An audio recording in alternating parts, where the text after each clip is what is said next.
জামাই ভাইজান আপনাকে ডাকতেছে। ডাকতেছে। জামাই আমি তোমাকেই ডাকছিলাম। কে জামাই? তুমি জামাই। কিন্তু আমার নাম তো সায়েম। সায়েম ঠিক আছে, কিন্তু তুমি আমার জামাই। কি? মানে আমি তো জানতাম আমি আপনার মেয়ের জামাই। হ্যাঁ, মেয়ের জামাই, কিন্তু আমার মেয়ের সাথে যেদিন বিয়ে হয়েছে সেদিন থেকেই তুমি আমার পরিবারের সবার জামাই। তার মানে কি আমি আপনার ছোট মেয়েরও জামাই? না না, ছোট মেয়ের জামাই হতে যাবে কেন? ওর তুমি দুলাভাই। আচ্ছা আন্টি, আপনি আমাকে কেন ডাকছেন বলেন? আন্টি? কে আন্টি? আমি তোমার শাশুড়ি মা। ভাইজান শাশুড়িকে কেউ আন্টি ডাকে না, সবাই মা বলে ডাকে। এখন তাকে মা বলে ডাকতে হবে?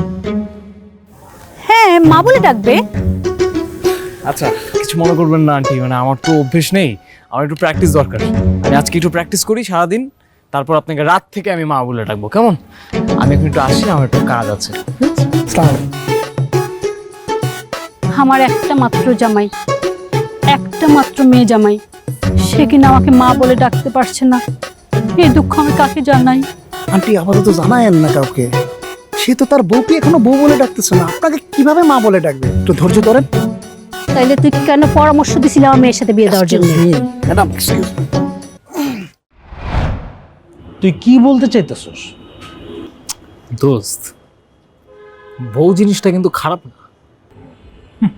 সারা জীবন শুনে এলাম বউ মানে প্যারা, আর এখন কি কথা কইতেছে?